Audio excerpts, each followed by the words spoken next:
Everybody, thanks David. My name is Alan Friedman. Welcome to our session. Welcome to our regulars, and if you're a first timer for us this week, welcome to you. I'm Alan Friedman. I'm Vice President of the Australian Jewish Association, and I am again the MC for this evening. Also visible on your screens are David Adler, President of the AJA. There he's waving, just like the Queen, as well as our guest for tonight, Avi Abelow, who we will introduce formally in a moment. Tonight's topic is Israel's political turbulence, and it almost goes without saying that there's political turbulence in Israel. The format will be as usual. We're going to chat with Avi for about 30 minutes, and then we'll throw it open to questions from the audience. And as I like to remind everybody, the way to get in the line to ask a question is to raise your hand electronically. And you do that by clicking on the participants or the reaction button down the bottom. There's a little icon of a hand. If you click that, we see that on our screen, and then I put you in the queue for a question. As usual, the chat function is available. We just ask that people keep to the topic and not wander off onto all sorts of different issues. I've put Avi's web link up on the chat group already, so people can make a note of it, and I'll put it up towards the end as well. Okay, so originally an organisational psychologist and management consultant, Avi Abelow had a career pivot when he worked on the front lines against the expulsion of the Jewish communities in Gaza, which prompted him to produce the acclaimed movie Home Game on Gush Katif, and following that he founded 12 Tribes Films. This particular film company produces top quality content and deep analysis on the issues facing Israel. Oh, Alan, sorry, you've gone mute. You need to unmute again, sorry. Okay, don't know what happened. I didn't touch it. Okay, what was the last thing you heard? The quality of the film that he's producing in Gush Katif. Okay, so 12 Tribes Films produces top quality content and deep analysis of the issues facing Israel and the Jewish people. Avi is considered a subject matter expert on Israeli politics and trends. Now, the Pulse of Israel is a project of 12 Tribes Film Foundation. It features high quality short videos with VIP personalities that entertain, inspire, and educate people about Israel. It aims to cut through the noise and influence public opinion by amplifying the truth regarding current events in the state of Israel and around the world. Avi says that the heart of all of his shows is a solid dedication to the truth, and that they are not the place for political correctness. And I have to say that makes him our kind of guy. Avi, welcome to Australia via Zoom, and thanks for joining us, and thanks for your time. Well, thank you so much, Alan and David, for having me. It's a real pleasure to be with you and your audience. Avi, there is so much we could talk about and so much you have commented on. So as I've mentioned, I've put the link to your website up already so people can visit later. So let's start with the current unity government, and I guess we should put that in brackets with a question mark. How is it going, and how do you see the short-term future panning out? Wow. Yeah, I would not call it a unity government at all. Basically, this is an everything but Benjamin Netanyahu government, where the only glue that sticks all of the parties together is that desire / hatred or animosity towards Benjamin Netanyahu to do everything in their power that he not be prime minister. And as everyone knows, that being the only glue, there is no ideological agenda that ties any of these parties together. And it's a very dangerous government for Israel because you have, in a sense, right-wing parties, the Prime Minister's party, Naftali Bennett, and Gideon Sa'ar's party, New Hope, both right-wingers and their parties, right-wing parties, in a sense, giving legitimacy and working with parties like the anti-Zionist Meretz party, or whether it's not an anti-Zionist party, but a party that has members who are anti-Zionists within their ranks in the Knesset, as well as the Muslim Brotherhood, Ram Party, in the government. And obviously that makes this a government where you can't get anything done. And they basically said, because we know we have these differences, well, we're not going to deal with ideological issues. We're just going to deal with social issues. However, in today's environment, specifically for Israel, in terms of security, political issues, everything is an ideological issue. There is no vacuum. Everyday ideological issues come up. And in a sense, even though Naftali Bennett touts himself as a right-winger, the person who actually is in charge of foreign policy in this government is Yair Lapid, who is not a right-winger. I mean, he claims that he's center-right. I will claim that he is center-left. And he is doing tremendous harm to Israel's foreign policy. Just in the short few weeks we've already had, basically undoing many of the long-term accomplishments for Israel geopolitically that Prime Minister Benjamin Netanyahu was able to accomplish for Israel.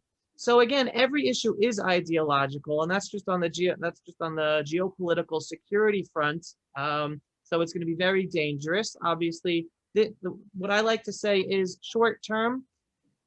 This government is probably going to last a year, maybe two. It's definitely not going to last 4 years. I'll be pleasantly surprised if it does. As someone who cares about the Jewish character of the state of Israel, of Israel applying sovereignty, not just in Judea and Samaria, but acting properly as the sovereign throughout Israel, in the Negev, in the Galil, in Yaffo, in Ramla, in Lod. On the one hand, this government is going to try to do some good things, that the nationalist public will feel like it's a right-wing government, and I'm sure they will accomplish at some things, but it's going to come at a very, very steep price, where many of the security, geopolitical issues are going to be skewed left to the detriment of Israel and be harmful for Israel, as well as societal issues and harming the Jewish character of the state of Israel, when so many of the government's parliamentarians and ministers come from a very left-wing, anti-Jewish agenda as well, which is very interesting. One of Israel's ministers, the head of the Labor Party, Mirav Michaeli, I think she was actually on a television program a few years ago back in Australia. I'm going to bring you into the current events of Israel's government.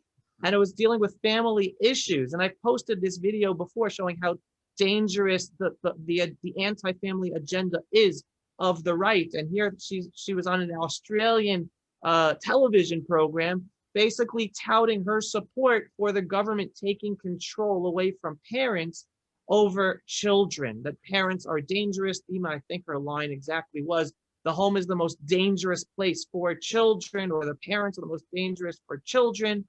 That's the anti-family agenda. That's not even dealing with Jewish identity for the state. That's not even dealing with our borders or with our enemies on a security level. That's the basis of day-to-day life. That is the leftist agenda of, she's now transportation minister. And that's part of the agenda that this government we're going to be dealing with. I mean, hopefully they won't do too many things that will be anti-family while she's in power. But again, one of the issues of the agenda that this anti-Bibi Netanyahu government's going to have to deal with. So I like to be realistic. On the one hand, there are going to be things that this government does that will be okay and maybe even good that Bibi Netanyahu did not accomplish. I'm all for that. And if they do that, I will say thank you. On the other hand, the price is going to be steep. And the price is on the geopolitical security issues that we're not going to necessarily be able to be pushing forward and be in a more detrimental situation, as well as societal issues as well. How's that for a short answer? Yeah, I want to come back to Netanyahu, but just to touch on the issue of the day, what's the government's reaction to Ben and Jerry's been? Are they united, or is there a few cracks starting to appear? Okay, very great question, Alan. I wouldn't say cracks, but I will say this is definitely something, a very surprising reality due to this very weird coalition government. Whereas, and I call myself an optimistic realist, or a realistic optimist, right? I call things out as they are. but I try to look at things both in the historical perspective and the long-term perspective. And when there are problems, I will say the problems, but I will also point out the good points that have to be focused upon. And this actually is a good point. The good point is, for the first time, you have an issue of a company, an international company, supporting the BDS, boycott, divestment, sanctions movement. And whereas usually you would have the left-wing parties and representatives of the left wing supporting the boycotting of Israel, because they are part of the Israeli government, they have either been silenced, or some of them have even come out against the Ben & Jerry's boycott. So there is something very interesting and positive, where here we have left-wingers having to take the stand of not being able to support the boycott.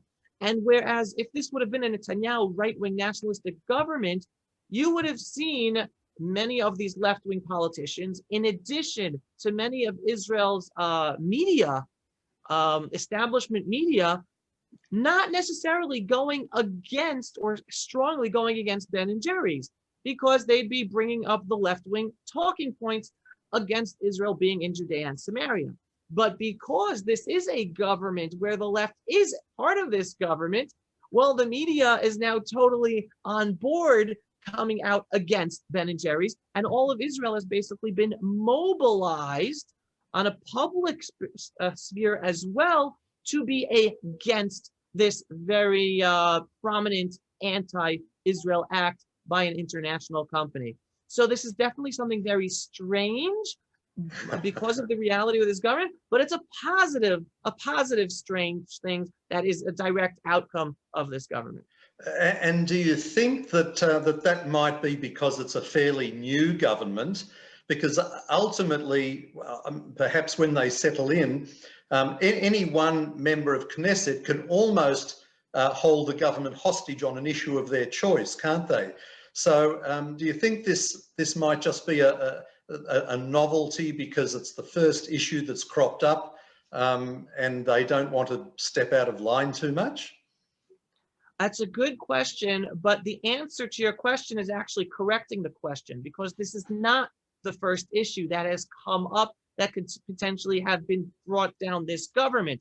I mean, most of you might be familiar, and if you're not familiar, the first major issue that came up for this government was the citizenship law, right? The national citizenship law, which basically, just to give some background to people, Israel has a problem where for decades the Arabs took advantage of Israeli citizenship not having laws, that if an Arab from Judea and Samaria or Gaza or even Saudi Arabia married an Israeli Arab, well, they were able to get Israeli citizenship and be able to live in Israel. And in that way, especially the Arab Muslim Bedouin community, they were able to grow their population by exorbitant numbers, because they would bring in 9, 10 women to marry 10 wives from all over the Arab world. And then each wife has 10 children.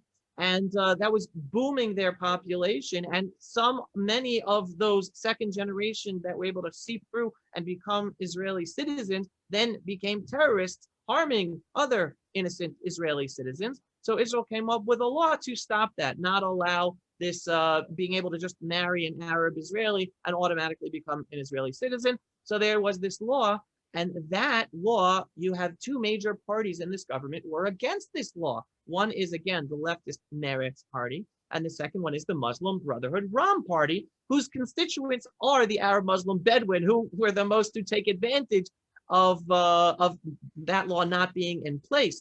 That law almost brought down the government because the law did not pass, or has not passed yet. And even since that issue, a number of other issues. Every day there's another issue that potentially brings down this government. So on the one hand, the answer to your question is, when an issue comes up that is too much for any one party to deal with, that's when the government will fall. But we don't know what that issue will be, because in the meantime, they are too much enjoying being in power, in government, and none of them, and having Netanyahu not in power, and none of them want to give up this privilege and whatever time they can have in power. So it depends what issue it's going to be that will bring it down. I think it definitely is going to happen. The question is only what the issue will be, what will bring it about, and how long we have to wait until that happens. Okay, I'll hand over to David. If you've got any questions, you'll need to unmute yourself, David. That's it. Yep. Look, Avi, thank you so much for joining us this evening. During the conflict between Israel and Hamas and Palestinian Islamic Jihad earlier in the year, perhaps the most worrying observation that I would make is the way we saw Arab riots emerge within Israel itself, Arab Israeli citizens. Can you give us your assessment of what happened and how big a domestic problem has been exposed? I'm going to answer from the end.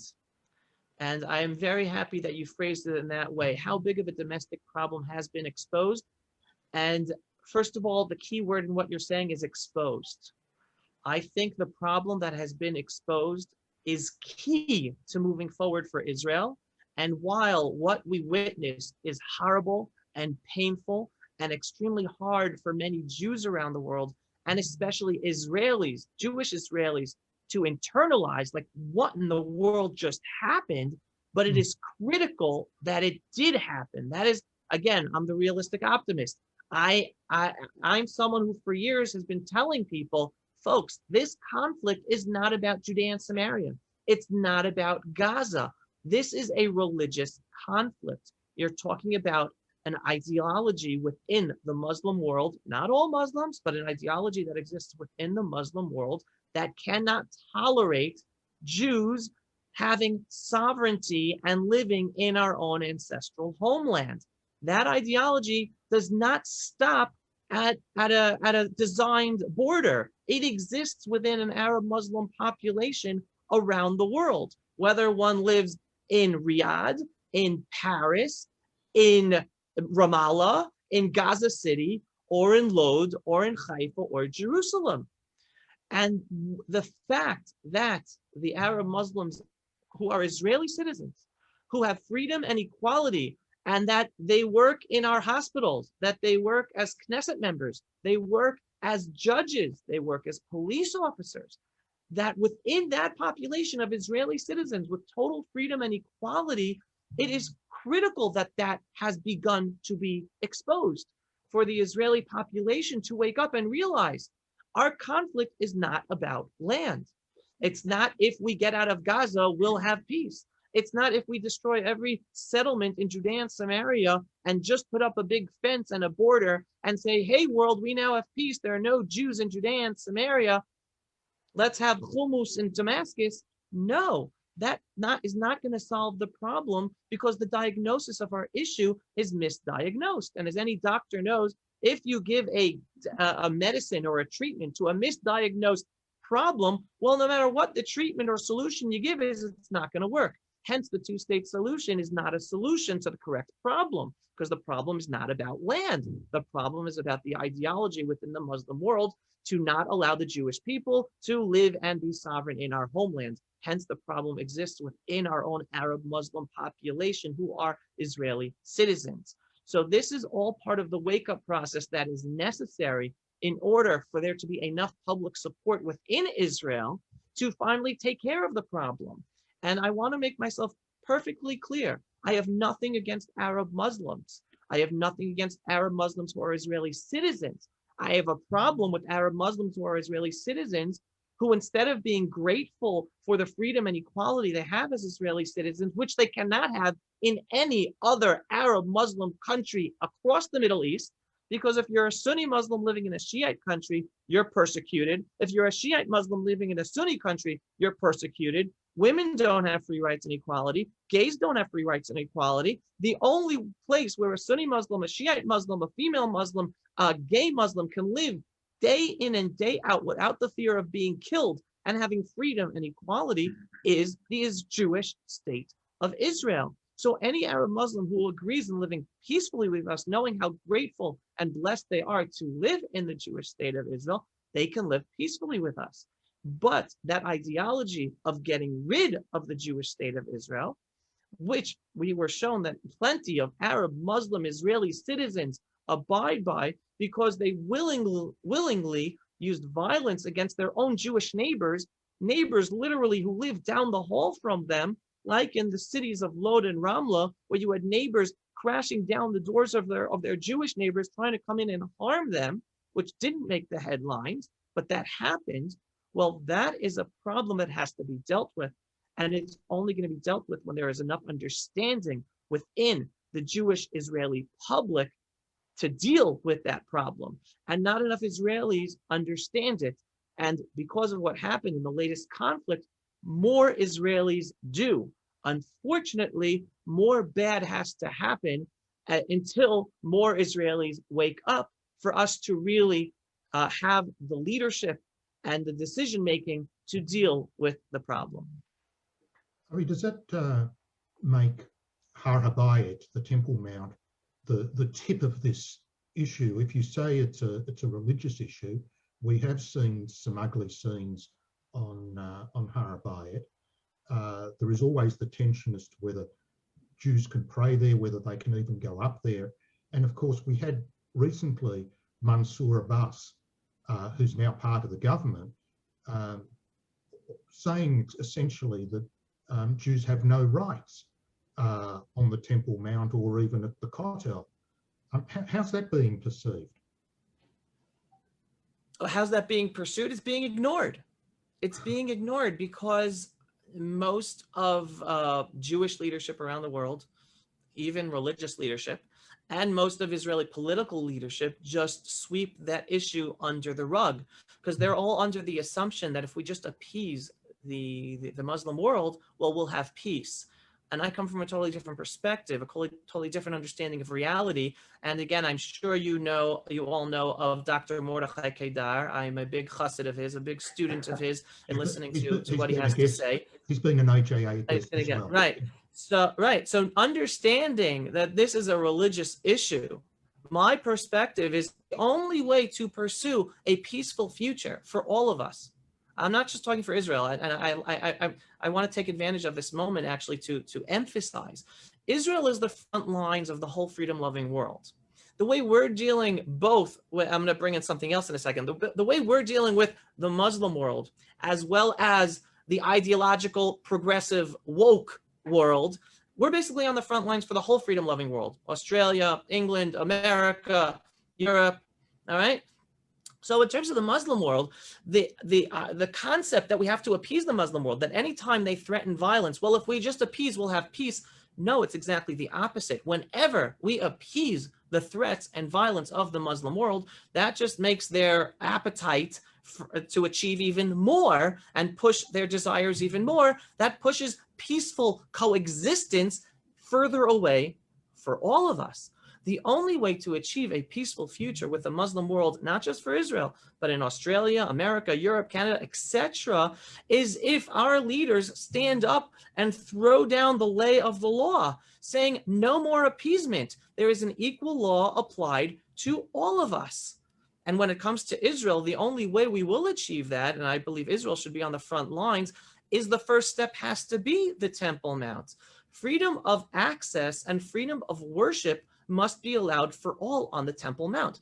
There's a famous poem by an Israeli poet, Greenswag. I forgot his full name at the moment. Forgive me. Where he says, "Whoever controls the Temple Mount controls the future." Right? In dealing with the world, the Muslim world. The fact that we allow the Muslims to dictate the laws on the Temple Mount, that there are, I think, 12 entrances to the Temple Mount, and 11 of them are open to the Muslims. Non-Muslims only have access to one. Muslims have access to the Temple Mount whenever they want. There are only certain hours in the day for non-Muslims, Jews and Christians, are allowed to visit the Temple Mount. And obviously, prayer, at least publicly or loudly for non-Muslims, is forbidden. Well, so long as we appease these dictates of the Muslim world, we're pushing peace further away. The solution to achieving a great peaceful future with the Muslim world is by finally the Israeli government standing up for what is right and just for all of humanity, saying, hey, This is the holiest place for the Jewish people. It also happens to be holy to other people in the world. It's one of the most sought after tourist attractions.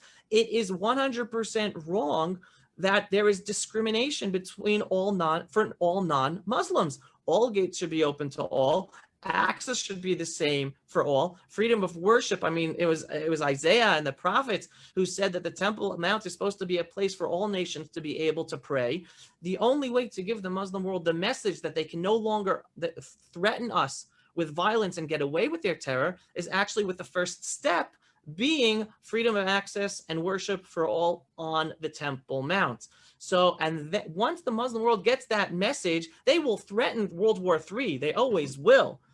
But they're pushing to World War III no matter what the Western world does. And the way to stop it as soon as possible is finally to stand up for justice and equality and true freedom of access and true freedom of religion, starting on the Temple Mount. But until that happens, the whole world is going to continue to falling over ourselves backwards, continuing to appease the threats and violence of the Muslim world, where not only are the ones who suffer, the Jews and non-Muslims, but plenty of Muslims who want to get on with their lives and not feel threatened and feel the violence within their own communities. Avi, I see there's a bunch of questions, but I can't let you go without making a comment on one more big change which has occurred recently. And that, of course, is the change in the US administration. So can we get your perception on the change, the Biden-Harris administration, as it affects Israel?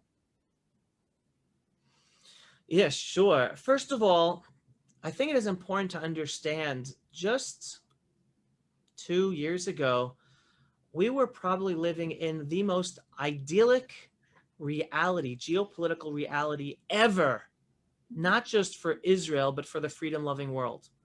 With a President Trump as president of the United States of America, pushing America in the right direction, at least that's my opinion, pushing in the right direction in so many ways, together with Prime Minister Benjamin Netanyahu being prime minister in Israel for Israel.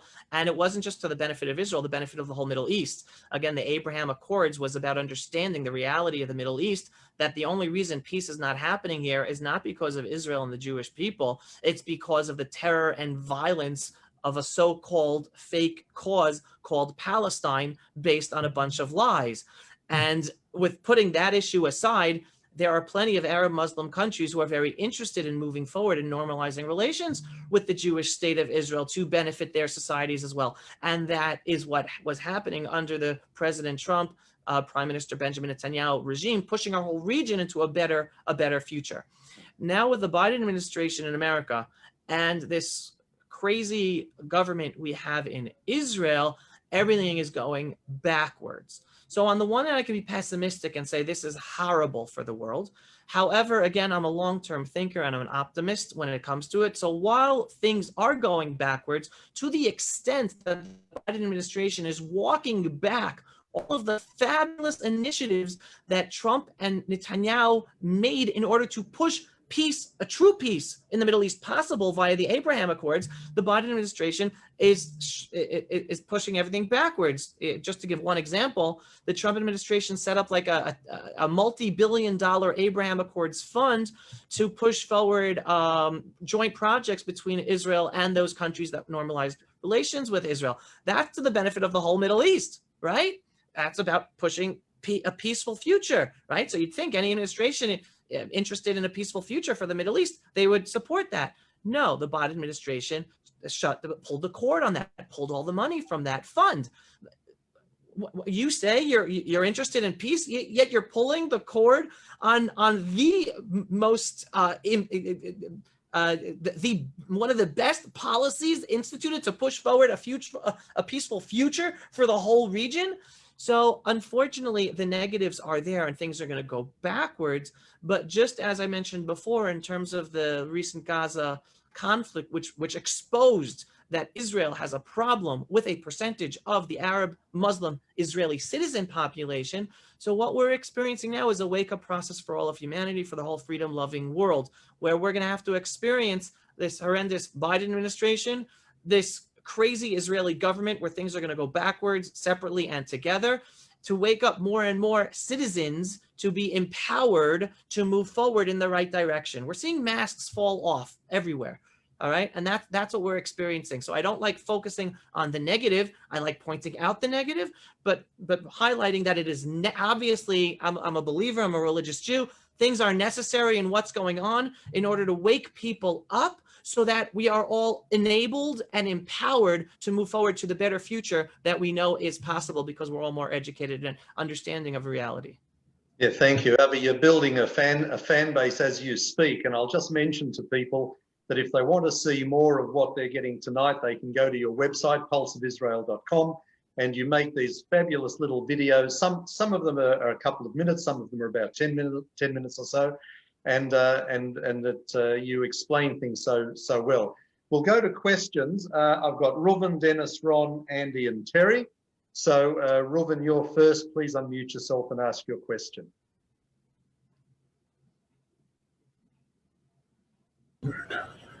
Hi, Avi. Thank you for your presentation. Avi, you mentioned it's a religious difference, religious war, nothing to do with land. 100% agree, it's nothing to do with land. But I don't consider Judaism a religion. We are a political entity. The Torah Shebiktav is our statute law, etc., etc. So we have an obligation as a Jewish nation to reinstate Zion. Okay, if we can't at the moment build a Beit HaMikdash, at least clear the way for it. The objective of the mosque being there is to say, look, you know, we don't count anymore. This is going to take over and to prevent us from doing it. So why do we have to put up with such things? First of all, thank you so much for the question. What exactly are you asking that you want me to answer? Why are we allowing the reality to be the reality? Yeah, I think so. I think that's what Reuven's just muted himself, or he's been muted. I think that's what he's saying, yes. Sorry. Great. Yeah, so now what I'm asking is, why do we need to put up, okay, they're going to make a clamor, whatever we do, right? So why can't we just say, you know, no, okay, the Temple Mount is no more access, finished. Okay. All right. So first of all, I'll deal with the first point and then answer your question. The first point is I agree with you that the Jewish people, we're not really a religion, we're a nation, 100%. It's important to understand what we're experiencing today. I think it was Bernard Lewis who called it the clash of civilizations. What we're experiencing today is the clash of civilization, and you're talking about the Muslim desire to overtake the world against the whole rest of us, the Jewish world, the Christian world, etc. So whether you want to call it a religious war, or couch it in whatever other terms, that's what's going on. Right? Putting the semantics aside, answering your question, why do we put up with this reality? Well, first of all, I'm not putting up with the reality. All right, that's why I'm vocal. That's my way of not putting up with reality. Understanding that there are two levels we're dealing with in order to change our reality. The one level is the political level, right? Because in the end of the day, we need the politicians to make the decisions. If the politicians don't make the decisions, well, no matter what we say won't make a difference. But in order for the politicians to make decisions, we have to educate the masses to put the pressure upon the politicians to then make the correct decisions. So today there is no public pressure. There is very little understanding of these issues within the public to even have pressure put on politicians to make the right decisions. Like, with all my respect for politicians, at the end of the day, most of them are in their seats just trying to keep their seats and trying to do the best job they can, but they're not very educated about every issue. And whatever interest groups are there besides them are telling them how to vote for any issue. Thankfully, in Israel, more and more people with an ideological backbone are running for Israel's Knesset. So we're getting, with each year, we're getting more and more solid ideological representatives to push for the correct initiatives to make the changes we want to happen. But again, in order for there to be enough politicians to be raising their hands for the votes we believe are necessary to change the reality, we have to educate more and more of the public. And that's basically the role that I pride myself on trying to play by being a voice to wake up more and more people. And two things, because like you, Reuven, for instance, or Roger, you're one of these people, you understand that already. Well, there's two different levels of educating people. One is the level to educate people of information that they didn't know before. And the other is people who know this information, but because we're such a minority, we are usually afraid to voice our opinions because we are always delegitimized and silenced, whether people are silencing us or we just don't feel comfortable in the social environment to voice our opinions because they're not politically correct. So I pride myself on being that voice to be the non-political correct person, to help the person at the water cooler, at the Shabbat table, or at even the synagogue to be able to feel confident in his position and possibly even voice it, even though he's going to get attacked by everyone around them because they don't understand. So the process we're going through is an educational process that is necessary in order we get enough support to then be able to have our politicians make the decisions necessary. We still have to call them out when they're not making those decisions, but we can't delude ourselves to be thinking, well, they should be making these decisions where most of the populace isn't even there asking for them to make those decisions. Yeah, well said. Dennis, your turn. Please unmute yourself.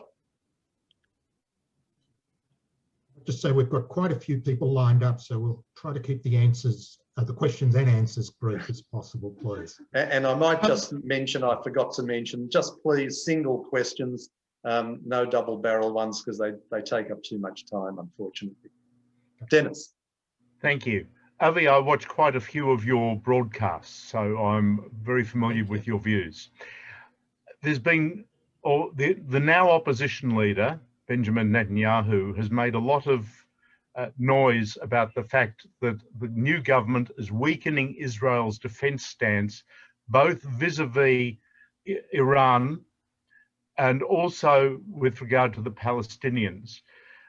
How weakened is this government, or are they going to follow the same military pursuits in defense of Israel that the Netanyahu government did?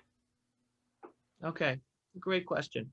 I want to start by throwing a positive in there, all right? Because I think life is complex. Not everything is black and white. There was always gray. What's a positive? What's a gray out there? I'm going to delineate a few examples in a minute of showing what opposition leader Benjamin Netanyahu is talking about. Before I do so, though, one example of a positive of this government is last week or 2 weeks ago, when the Gaza terrorists were putting up terror balloons to fly over into Israel and then create fires, arson, terror fires, and destroying Israeli land and potentially harming Israeli civilians. That was the first time the Israeli government ever acted by firing upon the terror balloons. All right, and it was it was this government, this crazy government with Naftali Bennett as prime minister, who said Benjamin Netanyahu as prime minister never allowed the Israeli military to respond as forcefully to the terror balloons. We will. All right, so that's just throwing in some gray into this whole situation. So for that, I have to take my hat off and say kudos to Prime Minister Naftali Bennett for treating a terror balloon like a rocket. In terms of letting Hamas and Islamic Jihad in Gaza know we're not going to tolerate anything, not even the terror balloons. All right, that's one thing. Now, we have to couch it like this. A major difference between Benjamin Netanyahu and most other politicians in Israel is Netanyahu's long-term strategic brilliance that many other Israeli politicians don't have.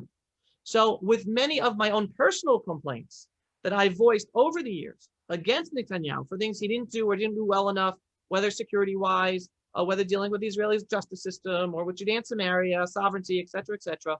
With all of those things, he still far outweighs any other Israeli politician in terms of strategic, long-term geopolitical thinking to keep Israel safe. So while on the one hand, what Naftali Bennett in terms of treating a terror balloon like a rocket is good, that's not as important as standing up to the United States of America against another bad Iranian nuclear deal. Okay? And this government, the foreign minister of Israel, Yair Lapid, who it embarrasses me, I feel embarrassed to even call him foreign minister, that he's even in that position. Basically, he's running around the world. In a sense, he basically said, we're not going to do anything without your permission, America. He said that straight out.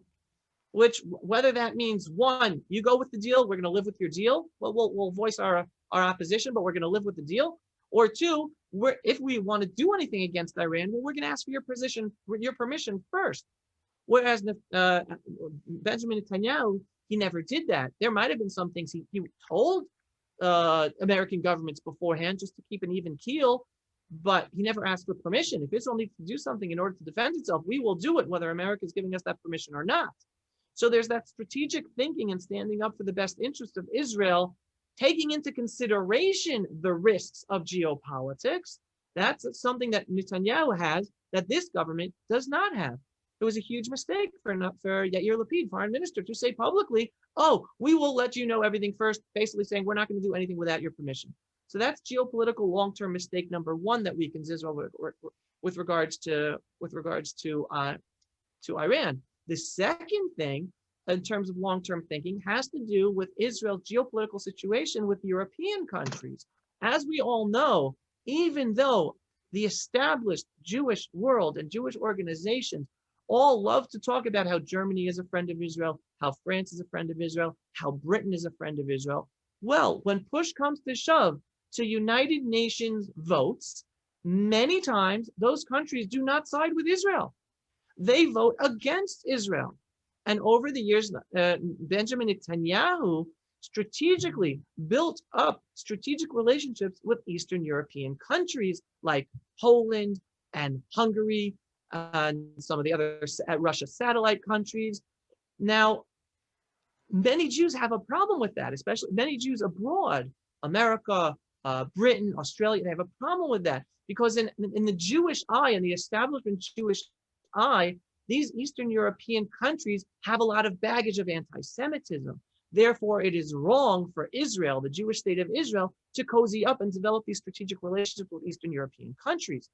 And they've always been against that. And that's the line that Foreign Minister Yair Lapid is now going. He's now been having meetings with European leaders. He created a diplomatic crisis with Poland, one of Israel's best friends in the United Nations. It is always voting with Israel in the United Nations, as opposed to France, Britain, and Germany. That's Poland, with all of the history, with all of the baggage. And our foreign minister just had a diplomatic crisis with Poland. And on the other hand, he's meeting all the Western European leaders. Well, the Netanyahu government, says, listen, short-term and long-term, the United Nations is a danger for Israel. Therefore, we have to develop relations with the countries based on interests, where it's our own. Well, we have the same interests on the world stage to vote with one another, regardless of the baggage, historic baggage, as opposed to just going according to what the feeling that, we have to stick with the Western European countries, even though they put on a show of being close to Israel, but yet they vote against us and we can't trust them. It's the Western European governments who are giving billions of dollars to anti-Israel nonprofit organizations day in and day out. So while they profess to be pro-Israel, and the Jewish world and the establishment Jewish world loves being cozy with Western European countries, but on the day-to-day, it's what are your actions? And the actions of these Western European governments is funding the ultimate destruction of Israel via anti-Israel organizations. And right, so that's something that Foreign Minister Lapid, whether he understands or wants to ignore, he's creating extreme short-term and long-term damage to Israel. Because if we lose the votes of the Eastern European countries in the United Nations, we're up a creek without a paddle. And that's the direction he's pushing Israel to go to because of his weak understanding and the more leftist understanding of the world, which ignores the reality of geopolitics. Yes, thank you. Ron, you can unmute yourself, and then we've got Andy, Terry, Gary, and David. Hi, good evening, Avi. Hello. Good evening. Good evening. Bennett is the Prime Minister of Israel, but the impression I get is that it's a bit of a kind of Volkswagen Beetle government where you've got the engine at the back, and Lapid is actually running the show and the agenda with the European Union, with Tisha B'Av, the Har Habayit, with America and so on. And he seems to be, so is he the de facto Prime Minister of Israel, running it from the back, the engine at the back?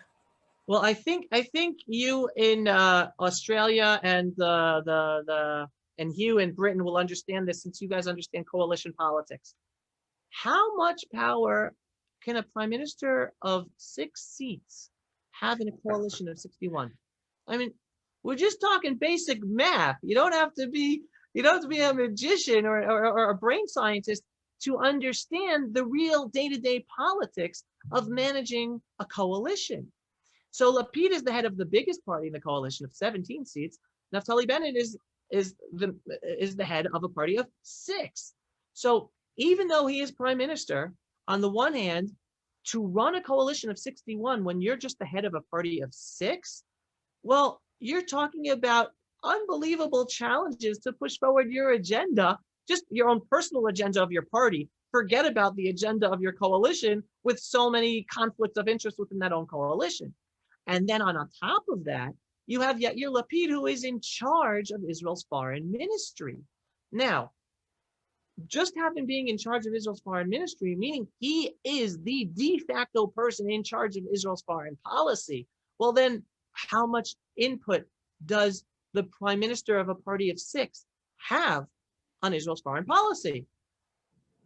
Yair Lapid is in charge of all the budgets. He's in charge of all the trips. He's in charge of all the messaging on a foreign policy level.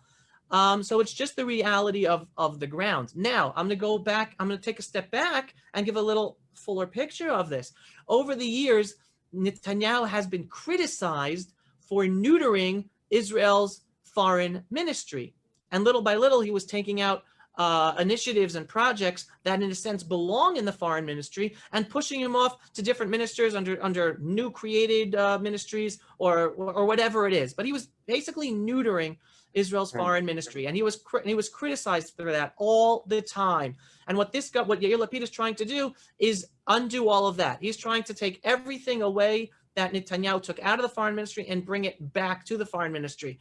You have to understand what this is about, because Netanyahu understood, working in politics since he first began as prime minister back in 1996, that unfortunately Israel's foreign ministry does not take orders from the prime minister. It acts independently, and it is an independent arm of the leftist ideological agenda of Israel on the world stage. So Netanyahu understood, in order for him as prime minister to push forward his political agenda for the benefit of strengthening Israel, he had to be in charge of Israel's foreign policy, and then whatever damage the foreign ministry does, well, it would do, because it wasn't those situations. But the strategic purpose of him neutering the foreign ministry was to bolster the foreign policy of Israel, so that it went according to what the populace voted for in having a Likud-led Bibi Netanyahu government. Because if the foreign ministry would be totally in power of foreign policy, no matter how many times we voted for Netanyahu, foreign policy would be led by the foreign ministry with very little input of the prime minister. And that's even when the prime minister has 40 seats. So that's just giving a little realpolitik insight to the situation. And basically what Lapid's doing is he's bringing everything backwards, undoing everything Netanyahu did in order to help Israel on the foreign policy perspective. And again, Naftali Bennett has nothing to say, because he's just the leader of a party of 6, and Lapid is the head of the foreign ministry. So I hope that gives a little bit of more understanding. Yeah, fascinating stuff, Avi. Andy's in Israel, Avi, so she doesn't come from there, as you will hear. So Andy, please unmute yourself, which you have, and ask your question. Okay, thank you. July of 2018, Israel passed the Basic Law, where Israel is a nation, the state of the Jewish people. Some of our Druze members, our friends, and Bedouins don't like this law. What is your thought on it? Fabulous question. My thought on it is, I'll give one word and then extrapolate. Politicized. Okay. The nation-state law of Israel was politicized. It is an extremely, extremely important law.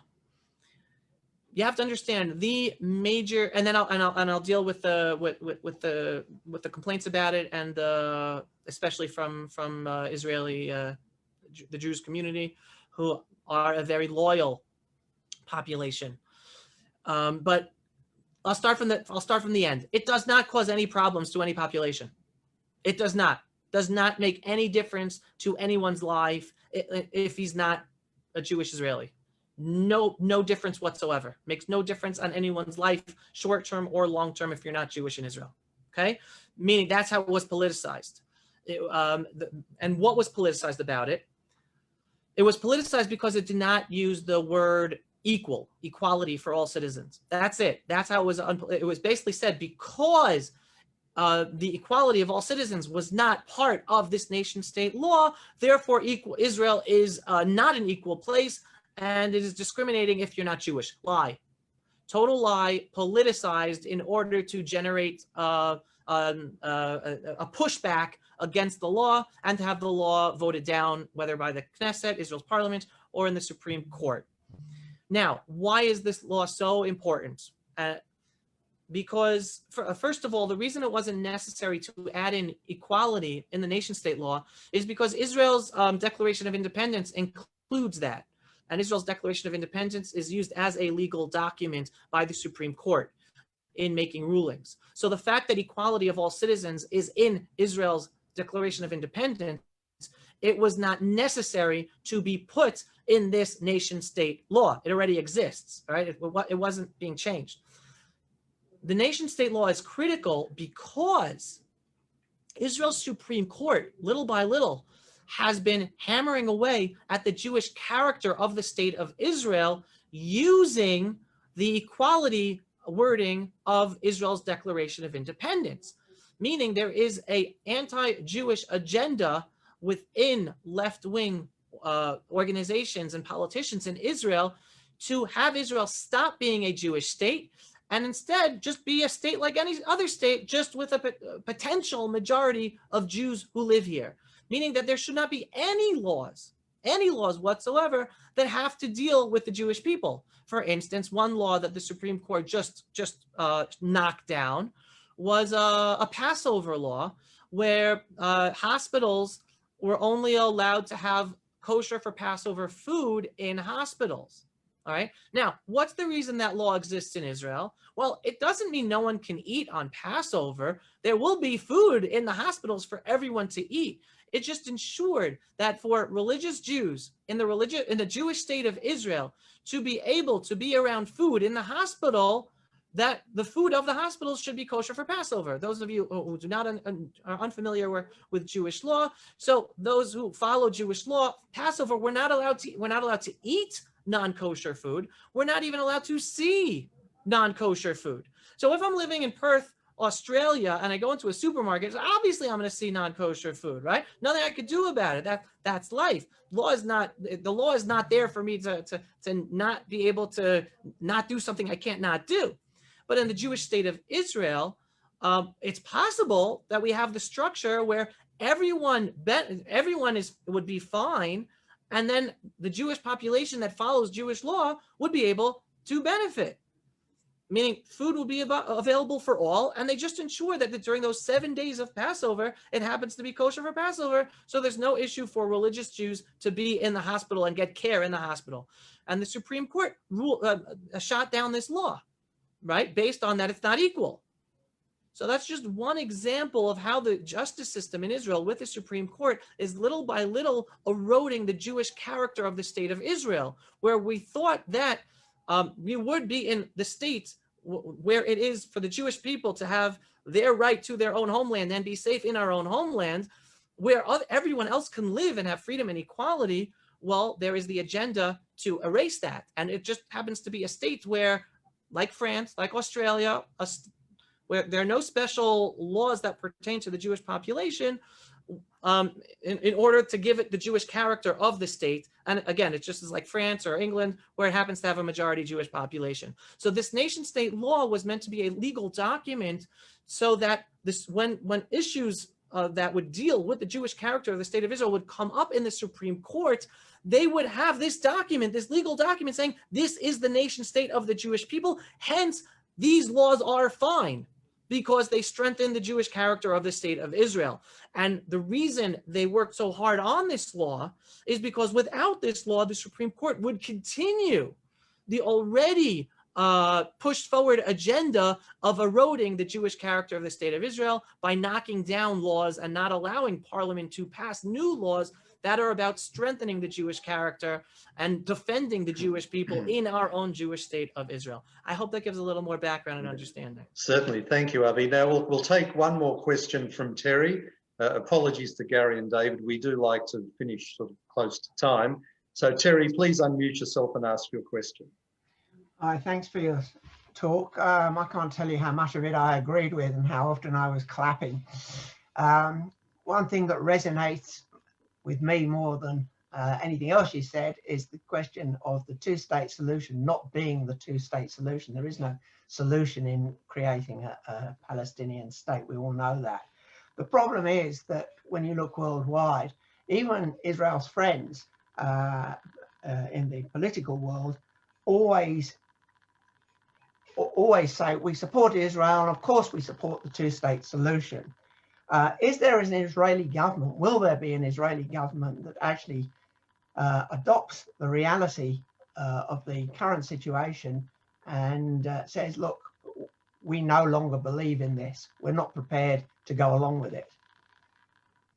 Yeah, great question, Terry. And listen, we had the closest government ever just when Prime Minister Benjamin Netanyahu was prime minister and Trump was president like 2 years ago before the elections, where we finally had not just the agreement within most of Israel's government, but also with the support of the United States of America, understanding that not only is the two-state solution not a solution to a problem, but actually that doesn't even recognize the reality on the ground. So it can't solve anything because it can't even be implemented. And that was the first time where sovereignty in Judea and Samaria was the public policy of an Israeli government and the US government. Now, are we ever going to come to a place where, again, we're going to have an Israeli government and a US government together at the same time for us to be able to implement sovereignty?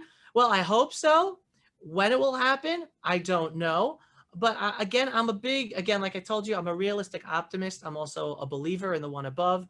And because I know the reality on the ground is that we will never have peace until we do have sovereignty in Judea and Samaria, right? The only time the Muslim world is going to get the message to stop terrorizing all of us in Israel and Australia and America is when we stand up for ourselves and our God-given rights, and even the right to live and not allow their terror, is when, and part of that, the symbolic and very real act of Israel applying sovereignty in Judea and Samaria, letting the Arab Muslim world, there will never be a state called Palestine, and the Jews having freedom of worship and access on the Temple Mount.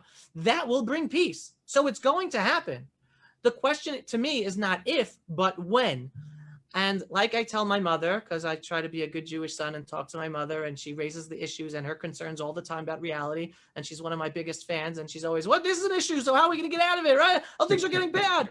And I like to tell my mother, Ima, things are going to get good, but things are going to get a lot worse before they get better. So again, as a believing Jew, as a student of history, we have to, one, understand unexpected things happen, right? All the time. Bad things happen, and then unexpected things happen that turn things around. So we can never lose hope. No matter how bad things are going, never lose hope.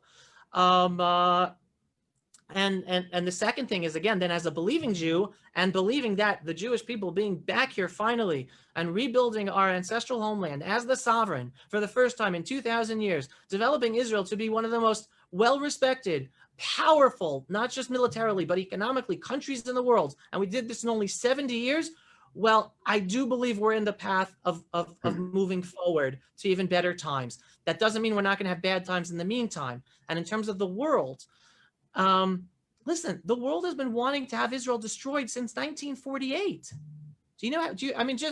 Most of you are older than me, and I don't know how many of you were alive or know the history of the vote for the UN partition vote. Israel had to work extremely hard. The Jewish people, there was no Israel. The Jewish leaders had to work extremely hard to get the votes of the world, even to have the partition plan.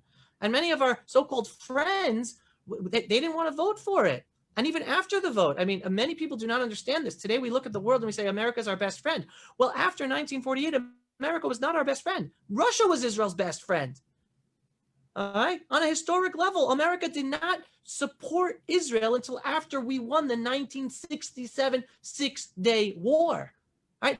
Which also shows you that geopolitics is not about justice. It's not about friends. It's about interests. It was only when America saw that Israel miraculously beat back the whole Arab Muslim world in a miraculous war that can't even be taught at West Point because there's no logic to it. It's only then that America said, okay, now we're siding with the good. We're siding with the strong boys. We're going to support Israel. Until that time, Israel had to run around between Russia and France. We didn't have big America before 1967. So the bottom line is, even though the world has wanted Israel to be destroyed and not even to exist since 1948, we're still here.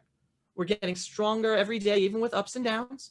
And we cannot be bothered by the pressure of the world.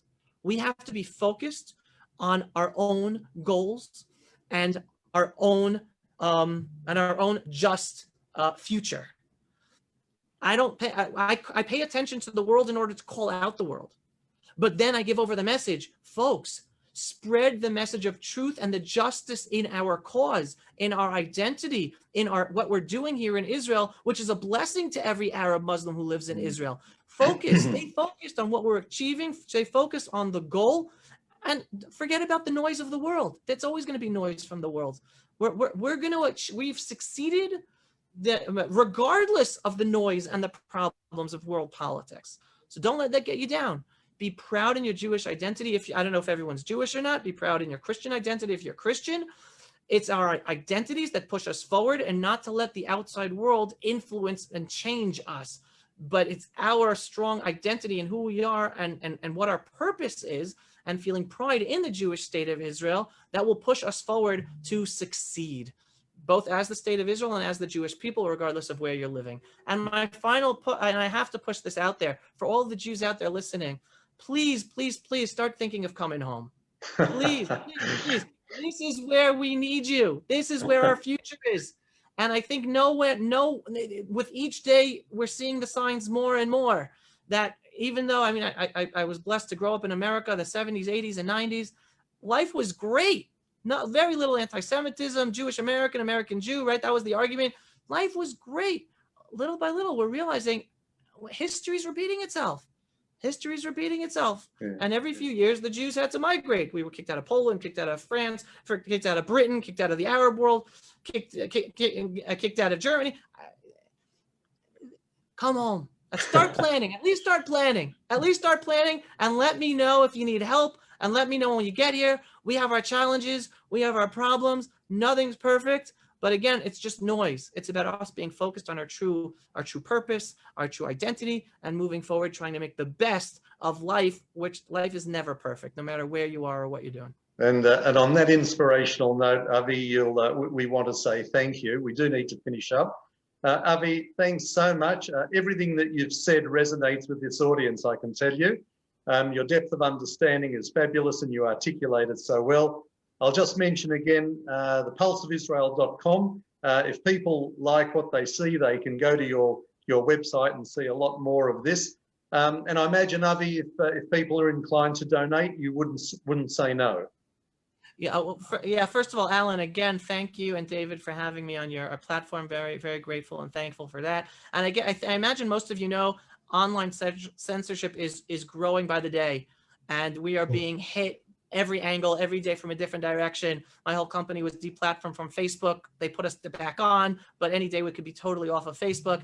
Vimeo deplatformed us. PayPal just deplatformed us. We're not able to get donations from PayPal. So first of all, the best way, if you are interested in continuing to hear the messages from my voice from the Pulse of Israel, the best way is to sign up for our newsletter at thepulseofisrael.com. Would be wonderful to have you guys on board as subscribers. And then anytime you have questions or comments, just email them. I'll get to them as soon as I can. And yes, any donation is greatly, greatly welcomed, because the online world is not our friend. And it's a daily challenge to ensure that we're continuing this work to get these messages out there to people. So okay, thank you, Avi. Just before I hand back to David for a wrap up, I will mention that Morris Klein, who's been watching tonight, has a radio program called L'chaim. It's on 3ZZZ. Immediately after we've finished, you can go listen. 3ZZZ 92.3 FM or 3ZZZ.com.au. Avi, thank you again. I'll hand back to David, and you've been fabulous, and we'd love to keep in touch. So thanks so much for your time. Thank look, you. David. Thank you so much, Alan, and Avi, you've been terrific, and you're certainly singing our tune, and we support a lot of what you've said. We're a few minutes over time, so I'll just be very quick. One of the things Avi alluded to was the problem of the structure of the Israeli government, and that's the perfect introduction for what's happening next week. We have Professor David Newman, who's a professor of geopolitics in the Department of Politics and Government at Ben Gurion University, who's actually going to be talking to us about how Israeli politics works or it doesn't, and whether it's capable of being reformed.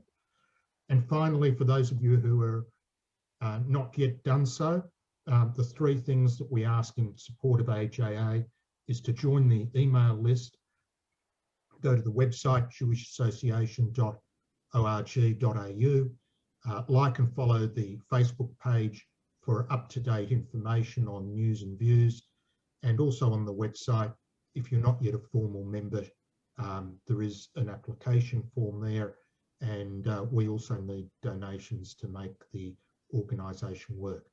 So thank you, everyone. Great session again. And Alan, you can say goodbye to all. Okay, thanks, Avi, again. Thank you, everybody. We look forward to seeing you again next week, which will be a very appropriate corollary to this discussion we've just had. So until next week at the same time, we look forward to seeing you then, but it's goodbye from us. Bye for now.